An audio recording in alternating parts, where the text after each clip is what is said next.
अस्सलामुअलैकुम viewers, welcome to all of you on my YouTube channel crick chat. Viewers, मैं उम्मीद करता हूँ आप सब खैरियत से होंगे। आज की वीडियो में व्यूवर्स हम बात करेंगे कि शहीन शाह अफरीदी जो पाकिस्तान के प्रीमियर फास्ट बॉलर हैं, डे बाय डे उनकी परफॉर्मेंस गिरती चली जा रही है। इसकी क्या लॉजिक है, क्या प्रॉब्लम है जिसकी वजह से वो डिलीवर नहीं कर पा रहे, इसके ऊपर बात होगी। और उनके जो प्रीवियस यानी कि उन्होंने मैचेस खेले हैं, चाहे ओडीआई खेले हैं या टी20 या टेस्ट मैचेस, उनमें किस तरीके से जो है उनकी परफॉर्मेंस जो है डे बाय डे जो है नीचे चली आती चली जा रही है, इस पर बात होगी। तो सबसे पहले अगर व्यूवर्स मैं बात करूं कि अभी रिसेंटली जो बांग्लादेश के अगेंस्ट टेस्ट मैच खेला, उन्होंने एक इनिंग्स में बॉलिंग की और 32 ओवर्स किए और उन्होंने सिर्फ 2 विकेट वो हासिल कर सके। तो एक्चुअली क्या प्रॉब्लम है कि वो क्यों जो है परफॉर्म नहीं कर पा रहे, यानी कि वो शहीन शाह अफरीदी जिसे हमने 2021 में देखा था, एक्सीलेंट बॉलिंग की थी उन्होंने और इंडिया को जो है परेशान करके रख दिया था टी20 वर्ल्ड कप में। लेकिन उसके बाद से मुसलसल जो उनका ग्राफ है वो नीचे की तरफ जा रहा है। तो अगर मैं आपके सामने उनके जो टेस्ट स्टैट्स हैं वो रखूं तो आपको बेहतर से अंदाज़ा होगा कि डे बाय डे क्या प्रॉब्लम आती चली जा रही है।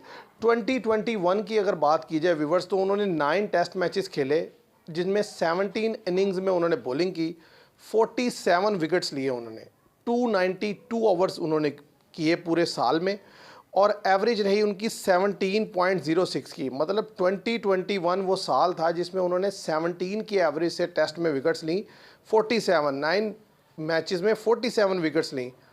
और उनकी बेस्ट बॉलिंग फिगर रहा 6 फॉर 17 और बेस्ट बॉलिंग मैच फिगर रहे 10 फॉर 94। और व्यूवर्स, अब सबसे इंपॉर्टेंट बात जो मैं आपको बताने लगा हूँ कि इस वक्त जो उनका स्ट्राइक रेट था वो था 37.3, कि आफ्टर एवरी 37 डिलीवरी यानी कि 37th बॉल के बाद वो विकेट ले लेते थे। यानी कि ये उनका स्ट्राइक रेट था कि जब भी वो 6 ओवर से ऊपर जाते थे 7वें ओवर में वो विकेट निकाल लेते थे। ये उनका स्ट्राइक रेट रहा 2021 में। अब आ जाइएगा 2022 में और ज़रा स्ट्राइक रेट पे नज़र रखिएगा। 2022 में 4 मैचेस खेले, 7 इनिंग्स थी, 125 ओवर्स किए, 13 विकेट्स ली और बेस्ट बॉलिंग जो फिगर है वो 4 फॉर 58 और बेस्ट बॉलिंग जो मैच फिगर है वो 5 फॉर 124 और एवरेज रही 31 की। आप देखें कहाँ 17 की एवरेज और कहाँ एवरेज कितने की होगी है, 31 की है। टेस्ट की बात हो रही है। और स्ट्राइक रेट वो हो गया 57 का। पहले 37 बॉल के बाद विकेट लेते थे, अब 2022 में 57 बॉल के बाद विकेट लेनी शुरू की। तो यानी कि यहाँ से आपको पता चल जाएगा कि यानी कि डिफरेंस कितना आ गया, 20 बॉल्स मज़ीद ऐड हो गई। अब आगे चलते हैं। 2023 की बात की जाए, 2023 में भी 4 टेस्ट मैचेस खेले हैं शहीन शाह अफरीदी ने, 8 इनिंग्स थी, 159 ओवर्स किए हैं, 14 विकेट्स लिए हैं। बेस्ट बॉलिंग फिगर है 4 for 76, best bowling match figure है 6 फॉर 161 और एवरेज रही है 39 की। और स्ट्राइक रेट हो गया व्यूवर 68 का। पहले 2021 में 37 बॉल के बाद विकेट ले लेते थे, 2022 में 57 बॉल के बाद विकेट लेनी शुरू कर दी और 2023 में 68 बॉल के बाद विकेट ले रहे थे।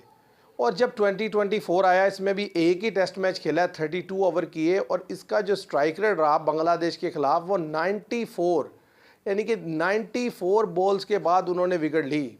यानी कि ये स्ट्राइक रेट रहा इस मैच में। यानी कि उन्होंने आलमोस्ट आप लगा लें 15 से भी ज़्यादा ओवर कर दिए तब जाके विकेट मिली है उन्हें। यानी कि 28 ओवर में कमेंटेटर बोल रहे थे कि 28th ओवर जब वो करवाने के लिए आए हैं बांग्लादेश के अगेंस्ट, तब जाकर उन्हें विकेट मिली है, उससे पहले वो विकेट नहीं ले सके। तो ये क्लियर कट इंडिकेट करता है कि जो शहीन शाह अफरीदी हैं उनकी परफॉर्मेंस जो है वो डे बाय डे नीचे की तरफ जा रही है और specially longer version of cricket में वो उस तरीके से डिलीवर नहीं कर पा रहे। आप देखें ना, एक बॉलर 2021 में 37 बॉल के बाद विकेट लेता है, 2022 में वो बढ़कर 57 हो जाता है, 2023 में वो 68 तक चला जाता है। अब अगर ओडीआई पर नज़र डालें तो ओडीआई में इसमें कोई शक नहीं कि उनकी परफॉर्मेंस बेहतर रही है, यानी कि, लेकिन उसमें भी मैं आपके सामने एक चीज़ हाईलाइट करना चाहूँगा कि 2023 में ज़रा ओडीआईज खेले कि 24 में खेले नहीं, कि 21 ओडीआईज में उन्होंने 42 विकेट्स लिए हैं 24 की एवरेज से और स्ट्राइक रेट रहा है उनका 25 का। अब वो ये जो स्ट्राइक रेट होता है बड़ा इंपॉर्टेंट होता है। मतलब ये है कि आफ्टर 25 डिलीवरीज आप जो है विकेट ले रहे हैं, इट मींस के 4 से 5 ओवर के बाद आप विकेट निकाल पा रहे हैं, यानी कि ये आपकी स्ट्राइक रेट है। तो इससे पता चलता है कि आप अर्ली ऑन विकेट लेते हुए स्ट्रगल कर रहे हैं। ये पिछले कुछ अरसे से शहीन शाह अफरीदी जो जाने जाते थे कि ये अर्ली ऑन ब्रेक थ्रू लेके देते थे, अब क्वालिटी साइड के अगेंस्ट उस तरीके से ये अर्ली ऑन ब्रेक थ्रू नहीं लेके दे रहे। आल्दो के उन्होंने विकेट्स ली हैं 2023 में 42 विकेट्स लिए हैं और उनकी 24 की एवरेज भी रही है, लेकिन इकॉनमी भी 6 का हो गया ओडीआई में। और दूसरी चीज़ क्या है कि 25 बॉल्स के बाद जो है वो विकेट ले रहे हैं। और अगर T20 की व्यूअर्स बात कर ली जाए तो T20 उन्होंने 18 खेले हैं और 32 विकेट्स लिए हैं 15 की एवरेज से, और इकॉनमी रेट उनका 7.70 का रहा है। और आप भी जानते हैं कि यानी कि उन्होंने जो T20 में बॉलिंग की है उनमें कुछ लूज साइड के अगेंस्ट बेहतर बॉलिंग की है, अदरवाइज़ जो है वो क्वालिटी साइड के अगेंस्ट स्ट्रगल करते हैं और ये उनका प्रॉब्लम है। अब मसला क्या है, यानी कि क्या माइंडसेट है जिसकी वजह से वो डे बाय डे नीचे की तरफ आते जा रहे हैं। तो व्यूअर्स, जो माइंडसेट मैंने फील किया है वो मैं आपके सामने रख देता हूँ कि शहीनशाह अफरीदी को अगर आप देखें ना तो डे बाय डे उनकी परफॉर्मेंस बेशक गिर रही है, लेकिन वो इस चीज़ को रियलाइज़ नहीं कर रहे। जिस तरीके का वो रिएक्शन देते हैं ग्राउंड में और जिस तरीके की जब विकेट लेने के बाद उनकी सेलिब्रेशन होती है वो तो ऐसे होती है कि जैसे उन्होंने सारे मैच में विकेट्स ही उन्होंने निकाल के दिए हैं।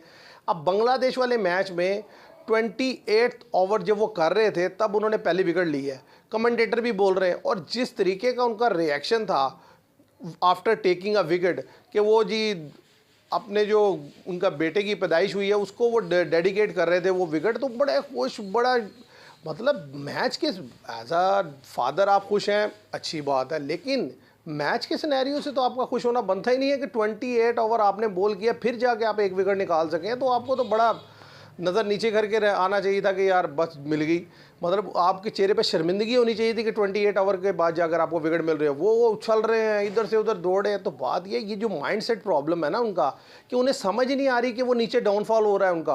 वो टेस्ट हो, ओडीआई हो, T20 हो, उनकी परफॉर्मेंस नीचे जा रही है, उनकी एवरेज स्पीड नीचे जा रही है, उनकी स्ट्राइक रेट ऊपर चढ़ता चला जा रहा है, उनकी एवरेज ख़राब होती चली जा रही है। लेकिन वो रिएक्ट ऐसे कर रहे हैं कि जैसे मतलब वो बहुत शानदार परफॉर्मेंस दे रहे हैं, वो पाकिस्तान में खेल रहे हैं, उनको रिस्पेक्ट मिल रही है। अब इसका मतलब ये बिल्कुल भी नहीं है कि वो हर फॉर्मेट में कोई अच्छा परफॉर्म कर रहे हैं। पीछे साल 1.5 साल से आप देख लें जो शहीनशाह अफरीदी है उसकी किसी एक क्वालिटी साइड के अगेंस्ट कोई मैच विनिंग अगर स्टैट्स हैं तो आप ज़रूर शेयर किया जाएगा।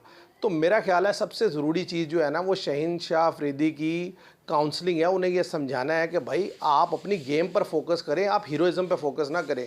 वो अपने आप को उन्होंने स्टार समझना शुरू कर दिया है, हीरो समझना शुरू कर दिया है, जिसकी वजह से जब वो मैच में होते हैं तो वो उनका चलना, उनका बात करना, उनका जो है सेलिब्रेट करना वो ऐसे ही होता है कि जैसे एक स्टार का होता है। लेकिन अभी वो उस लेवल के स्टार तो बने नहीं जिस लेवल के स्टार जो है वसीम अकरम, वकार यूनुस, शुएब अख्तर थे। तो अभी उनको बहुत दूर जाना है, तो उन्हें अपनी इन चीज़ों से निकलकर गेम पर फोकस करना पड़ेगा। जब तक वो गेम पर फोकस नहीं करेंगे तो वो तो फिर आहिस्ता आहिस्ता पीछे आते आते बाहर निकल जाएंगे।